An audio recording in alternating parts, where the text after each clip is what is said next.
coração. Será que isso é suficiente para herdar a salvação? Não. Porque tem que haver, irmãos, uma comunhão com Deus, um reconhecimento de Cristo como Messias e uma prática das verdades na vida. Se não for assim, não tem como a pessoa ser salva, e isso é bem claro nessa coleção de versículos do 4 até o 11. Amém? Você está entendendo? Diga glória a Deus. Versículo de número 12 até o versículo de número 17. Diz assim, porquanto não há diferença entre judeu e grego, porque um mesmo é o Senhor de todos, rico para com todos os que o invocam. Porque todo aquele que invocar o nome do Senhor será salvo. Como, pois, invocarão aquele em que não creem? E como crerão naquele em que não ouviram? E como ouvirão se não há quem pregue? E como pregarão se não forem enviados? Como está escrito, quão formosos os pés dos que anunciam a paz, dos que anunciam coisas boas. Mas nem todos obedecem ao evangelho. Pois Isaías diz, Senhor, quem creu na nossa pregação? De sorte que a fé é pelo ouvir, e o ouvir pela palavra de Deus. A salvação é para todo aquele que crê em Cristo Jesus e na palavra do Senhor. Vocês querem ver como a igreja está perdida? Vocês querem ver como os crentes estão perdidos? Os crentes hoje, irmãos, não se avivam mais pela pregação da palavra. Os crentes hoje não conseguem mais sentir Deus numa pregação. Às vezes você vai pregar uma mensagem falando do plano de salvação, você traça uma linha cronológica de acontecimentos e eventos marcantes que promove a salvação, e as pessoas ficam olhando como se não entendessem nada. Hoje as pessoas vão para a igreja atrás de quê? Atrás de revelação, atrás de profecia, atrás de reteté, atrás, irmãos, de manifestações que Deus faz por meio do seu Espírito. É claro que faz, mas fé não pode ser gerada por esses dons manifestados, não. A fé tem que ser gerada pela palavra, porque diz que a fé vem pelo ouvir, e o ouvir da palavra de Deus. Amém? Todo aquele que ouvir a palavra, por isso que Deus instituiu o ministério das boas novas, que é levar o evangelho. Por isso que Deus levantou os pregadores, os missionários, para quê? Para que o evangelho alcançasse todos os quadrantes da terra. E todos tenham a oportunidade de ouvir o evangelho e se converter, porque a fé será gerada. Mas há vezes que nem todos se convertem. Por quê? Porque nem todos recebem o evangelho. E a gente vê, irmãos, alguns peregrinos que vivem, irmãos, peregrinando daqui para lá, atrás de uma profecia, atrás de uma revelação, e a fé deles ou delas está, irmãos, baseada nisso. Se vem num culto e não são revelados, parece que perdeu tempo de vir na igreja. Quando, na verdade, a maior revelação que há é a palavra de Deus. Amém? A miséria de conhecimento é tão grande que, às vezes, irmãos, os pseudo-profetas entregam profecias e revelação que não tem base bíblica. E a pessoa recebe como bênção, mesmo sabendo que não tem base bíblica. A maior revelação, a maior profecia é a palavra de Deus. Amém? Amém? E se nós vamos se avivar, nós temos que ter um avivamento pela palavra de Deus. Receber uma revelação é bom? É. Ouvir Deus falar conosco por profecia é bom? É. Receber uma cura, um milagre é bom? É. Receber uma libertação? É. Agora você não deve servir a Deus por causa disso. Você não deve entrar numa igreja, porque lá caem muitas pessoas endemoniadas. Você não deve procurar uma igreja porque lá muita gente é curada. Você não deve procurar uma igreja porque lá o pessoal cai no poder e dá aviãozinho e sai marchando pelo corredor. Você deve procurar uma igreja onde há a palavra de Deus, porque palavra de Deus é que gera fé, e a fé é que nos coloca no céu. Você está entendendo? Diga glória a Deus. Aleluia. Então nós precisamos aprender isso, porque, irmãos, o povo está um tanto perdido. Amém?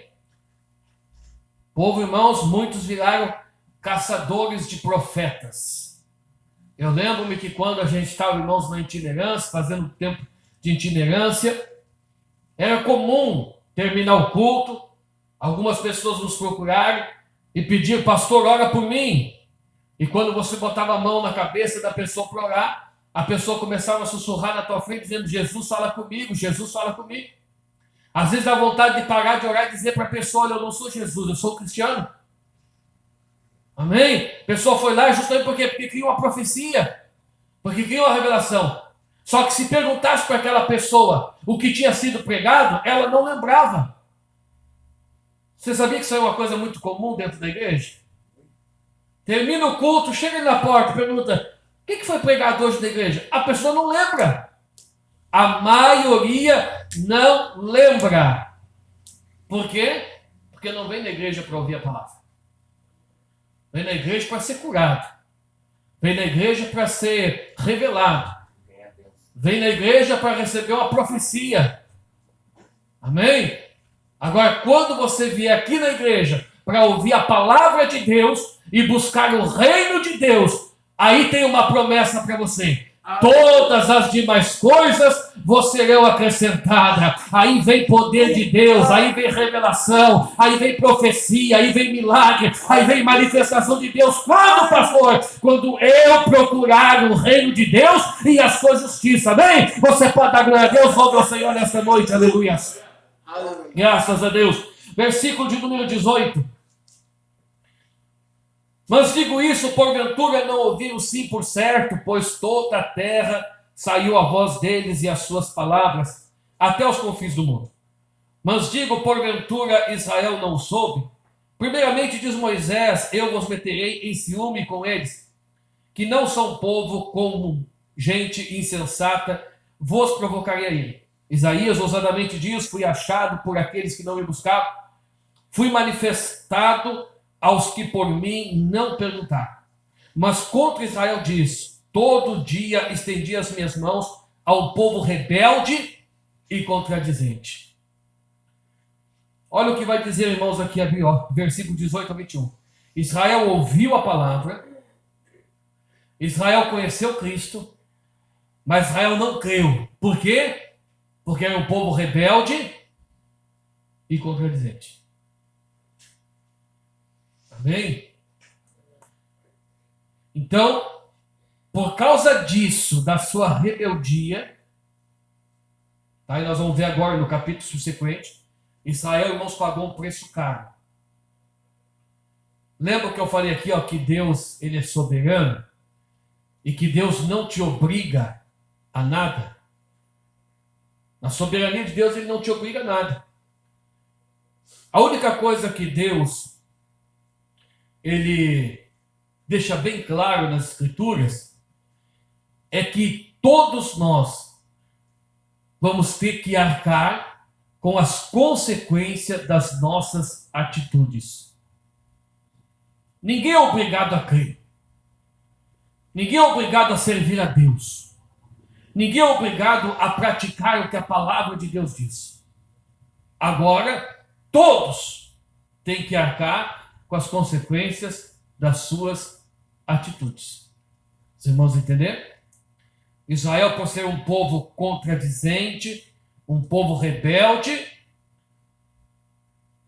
já no capítulo 11, no versículo 1 até o 6, vai deixar bem claro, você lendo aí, tá? Na sequência que eles passaram o sofrimento. E o que eu acho interessante é que do versículo 1 até o 6, Paulo vai dizer assim, ó, digo, pois, porventura rejeitou Deus o seu povo? De modo nenhum, porque também eu sou israelita, da descendência de Abraão, da tribo de Benjamim. Então, olha só, eu não posso olhar para a nação de Israel diante de tudo isso que eu ouvi e eu achar, irmãos, que a nação de Israel é uma nação expurgada por Deus, rejeitada por Deus, abandonada por Deus. Por quê?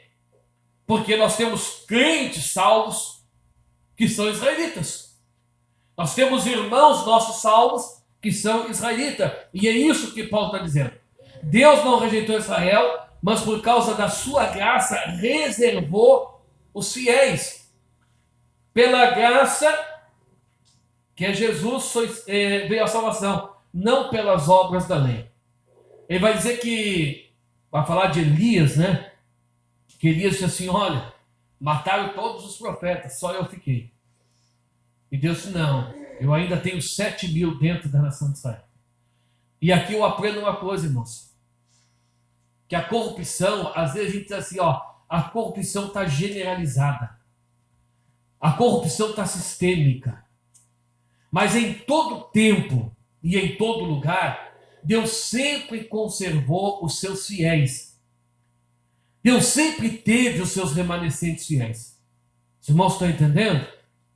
Então, a gente ouve muito, eu ouvi muito o que eu vou falar agora o ano passado. O ano passado eu ouvi muito assim, ó, não, ninguém quer saber mais nada de Deus. Ninguém quer saber mais de doutrina. Ninguém quer saber mais desse negócio de andar de saia, não cortar cabelo. Isso é verdade? Não, isso é mentira. É uma mentira que o diabo está querendo colocar dentro das igrejas. Que as pessoas não querem mais compromisso com Deus, não querem mais compromisso com a palavra, não. Amém? Isso é uma mentira. Por quê? Porque sempre vai ter, em todas as gerações, enquanto os séculos consumar, pessoas que vão querer servir a Deus verdadeiramente. Amém? Assim foi na geração dos nossos avós, assim foi na geração dos nossos pais, assim está sendo nas nossas gerações, assim será na geração dos nossos filhos, assim será na geração dos nossos netos. Amém? Você pode olhar numa família, numa casa, tem 5, tem 10 pessoas. 9 pode não querer nada com Deus, mas aí um daqueles ali guarda tudo que aprendeu e decide consagrar sua vida a Deus e servir a Deus verdadeiramente. Amém? É isso que Paulo está explicando aqui, amém? Versículo 7. Pois que, do 7 ao 14, pois que o que Israel buscava não alcançou, mas os eleitos o alcançaram e os outros foram endurecidos. Como está escrito, Deus lhe deu o espírito de profundo sono, olhos para não verem e ouvidos para não ouvirem até o dia de hoje. Davi diz, torne-se-lhes a sua mesa em laço e em armadilha, em tropeço por sua retribuição. Escureçam-lhe os olhos para não verem e encurvem-se-lhes continuamente as costas. Digo, pois, porventura tropeçaram para que caísse? De modo nenhum, mas pela sua queda veio a salvação dos gentios para incitar a emulação. E se a queda e a riqueza do mundo e a sua diminuição, a riqueza dos gentios, quanto mais a sua plenitude. Amém? Versículo 15, irmãos, versículo 7 ao 14, fala do sofrimento da nação de Israel por causa da sua rebeldia. Davi vai falar, aqui numa linguagem figurada, nos Salmos, entendeu? A mesa em laço, a armadilha. E Paulo vai dizer assim, olha, a queda deles trouxe um grande benefício. Quanto mais a reabilitação. Amém? Então a gente tem que olhar para Israel nesse sentido. Agora, Paulo já começa a preparar o terreno para falar do futuro, daquilo que vai acontecer com a nação de Israel. Amém? No versículo 15 ao 19, irmãos, vai dizer o quê? isso do capítulo 11, que a rebeldia de Israel abriu a porta para a igreja, para que por meio da igreja o mundo conhecesse a Deus por meio de Jesus Cristo. Hoje, preste bem atenção no que eu vou falar agora, hoje é a igreja e não Israel o representante de Deus na terra. Os irmãos estão entendendo? Eu não consigo entender, irmãos, essa onda de judaizar a igreja. E as pessoas querem trazer para dentro da igreja vestígios do judaísmo. Não é isso que a Bíblia ensina, não é isso que o apóstolo Paulo ensina. Hoje quem representa Deus na terra é a igreja. Amém? Israel tem o seu papel profético? Tem. Israel tem as suas promessas? Tem. Mas hoje referência, irmãos, de Deus na terra é quem? A igreja de Cristo. Isso está bem registrado. Amém? E eu acho muito triste quando eu vejo um líder, irmãos, botando um equipar. Eu fico muito triste, irmãos, quando eu vejo um líder botando um éfode, um manto, uma mitra, querendo se vestir como levita, querendo botar, irmãos, costumes da lei e do judaísmo dentro da igreja. Amém? A igreja, irmãos, Israel teve seu momento, se rebelou contra Deus, não recebeu Cristo, entrou, irmãos, o tempo dos gentios, e agora a igreja é a representante de Deus na terra. Você entendeu? Diga glória a Deus. Do versículo 20 ao 24. Tá?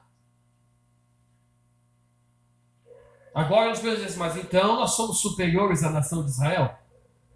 Então nós valemos mais que a nação de Israel? Não, Paulo vai nos ensinar, do versículo 20 até o versículo 24.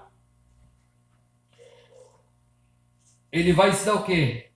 Que nós não temos motivo para nos gloriarmos e desprezarmos a nação de Israel, pois o israelita arrependido e convertido a Cristo é alcançado pela graça e tem a salvação. É o que Paulo vai dizer assim, ó, que se o zambuzeiro, que eram nós, os gentios, fomos enxertados na videira verdadeira que é Cristo, tá? Quanto mais os ramos nativos da videira não podem ser enxertados de novo. Amém? Então todos foram encerrados debaixo da desobediência. Para quê? Para que todos alcançassem graça e por meio, irmãos, da fé em Cristo Jesus, pudessem então assim ter a salvação das suas almas. Amém? Você entendeu? Diga glória a Deus. Já vamos encerrar, irmãos, as horas estão embora. Versículo 25. Olha o que diz o versículo 25. Porque não quero, irmãos, que ignoreis este segredo, para que não presumais de vós mesmos que o endurecimento veio em parte sobre Israel, até que a plenitude dos gentios haja entrado. O coração de Israel está endurecido até o tempo de completar, irmãos, a plenitude dos gentios, ou o tempo dos gentios. Bom, e aqui eu quero chamar a vossa atenção.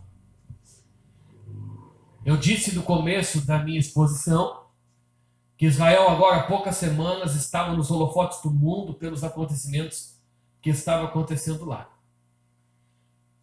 Quando nós vamos estudar, irmãos, a escatologia, e você vai estudar as 70 semanas de Daniel, nós aprendemos que as 69 semanas, elas se cumpriram à risca, cronologicamente. Amém? Que Deus mostrou para Daniel. Daniel não errou, irmãos, né, um dia. Só que aconteceu um mistério. Que quando chegou, irmãos, na história, porque as profecias das 70 semanas de Daniel é para a nação de Israel. Porque o que diz o texto? Daniel quis saber o que ia acontecer com seu povo nos últimos dias. Então, as 70 semanas de Daniel se aplica à nação de Israel. Quando chegou, irmãos, na 69ª semana, aconteceu um mistério que custaram a ser compreendido. Porque ali houve uma interrupção na cronologia profética. Parou. Por que parou? Porque ali começou justamente o que Paulo está dizendo aqui, ó. O tempo dos gentios. Amém? Então, a história profética de Israel está paralisada, congelada. Por quê? Porque é o nosso tempo agora. Amém? Por isso que um dia Jesus assim, ó. Olhai para a figueira. Quando vocês vê ela brotar, vocês dizem que está próximo o verão. Então, irmãos, hoje a gente olha para Israel e a gente vê o que está acontecendo na história de Israel. E o que está acontecendo? Está acontecendo uma preparação para a 70ª semana de Daniel começar a se concretizar na vida da nação de Israel. Pastor, o que isso tem a ver com nós? Bom, para começar a última semana na vida histórica da nação de Israel, termina o nosso tempo. Você sabe o que isso quer dizer? Que para Deus continuar a história com Israel, a igreja será arrebatada. Amém? Então, quando você olha para Israel, por que diz que Israel é o relógio profético de Deus? Porque quando a gente vê a figueira florescendo, a figueira botando seus ramos, a figueira botando as suas flores, a figueira gerando os seus frutos, a Bíblia está dizendo, o arrebatamento está próximo. Amém? Por isso que nós não podemos pensar, mas o que eu tenho que ver com Israel? Eu sou brasileiro, eu não tenho nada a ver com Israel. Não, olhe para os acontecimentos que envolvem a nação de Israel. E olhe para a Bíblia, e você vai ver que a gente está muito perto, muito próximo de nos encontrarmos com o Senhor, nosso Deus. Amém? Para nós concluirmos, do versículo 26, meus irmãos, até o versículo 32, do capítulo 11, tá?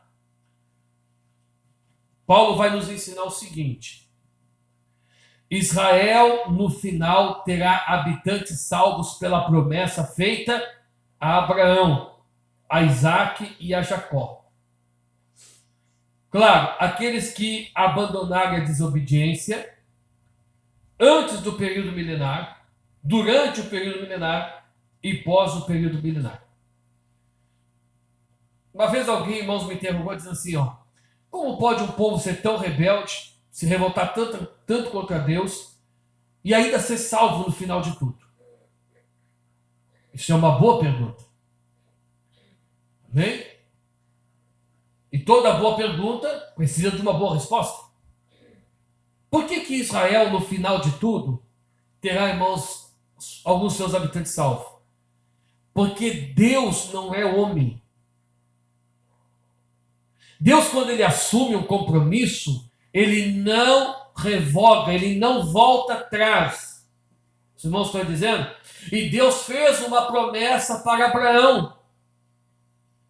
Deus fez uma promessa para Isaque, filho de Abraão, e Deus fez uma promessa para Jacó, neto de Abraão. E a palavra de Deus está empenhada.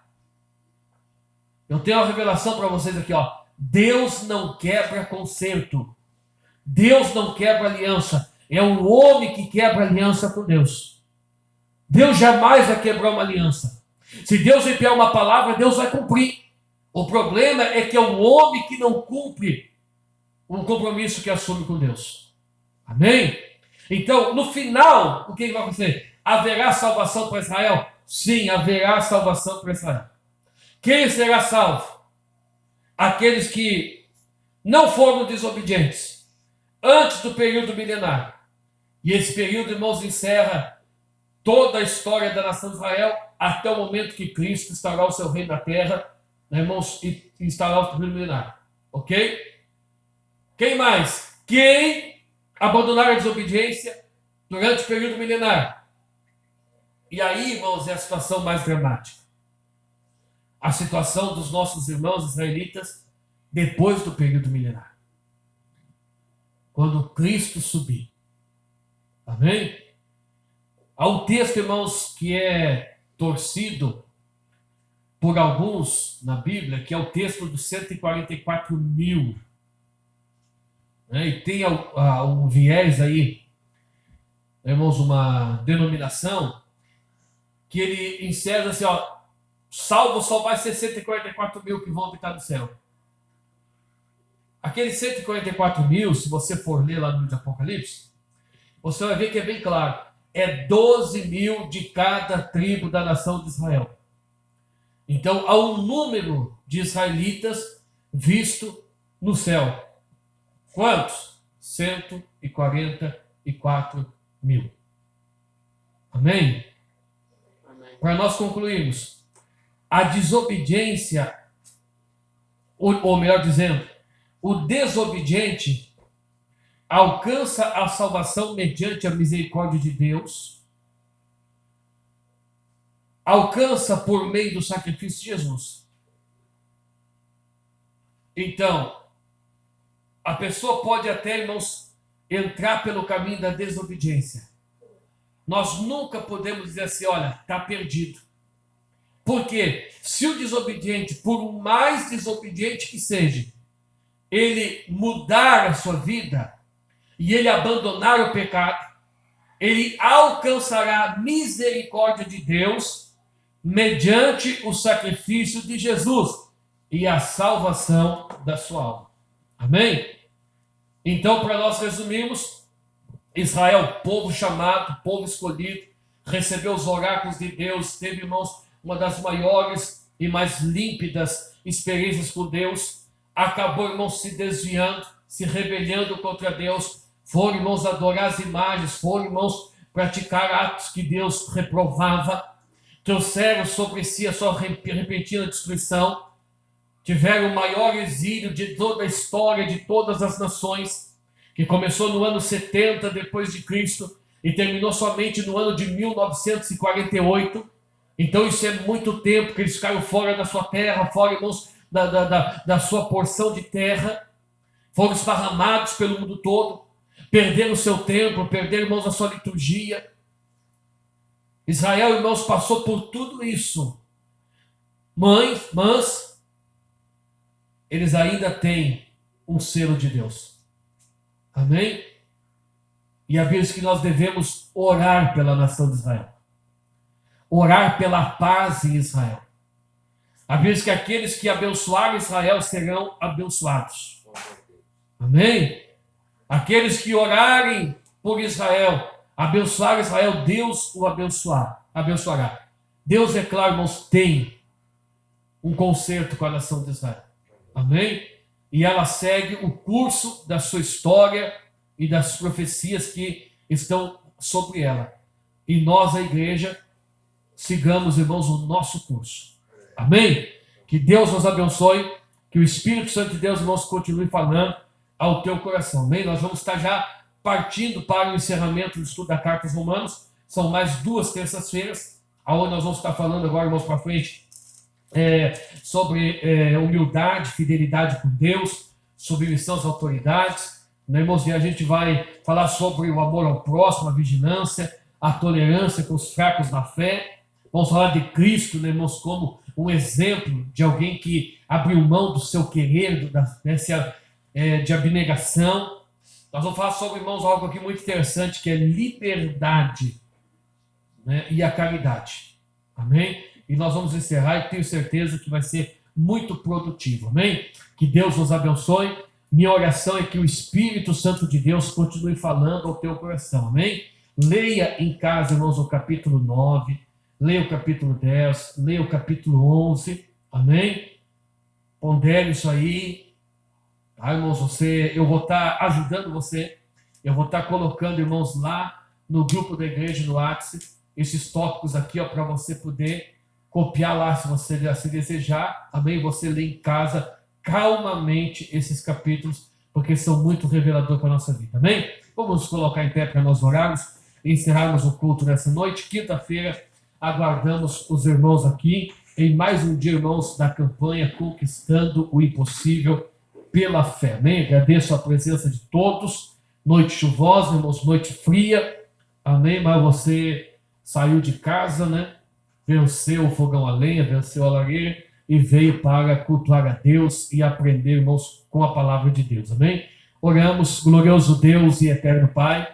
Nesse momento, meu Deus, nós te agradecemos por esta noite. Pai amado, pedimos que o Senhor acrescente o nosso entendimento e que nós venha compreender, meu Pai, a cada dia as verdades ostentadas na tua palavra. Não queremos errar, meu Deus, mas queremos te servir, Pai, como verdadeiramente o Senhor assim, ó Deus, o quer. Porque o nosso objetivo, Deus, é adentrar, Pai, numa eternidade contigo. Por isso nós pedimos nesta noite, nos ajuda, Pai, a sermos fiel em tudo a ti, para a glória do teu nome. Amém e amém.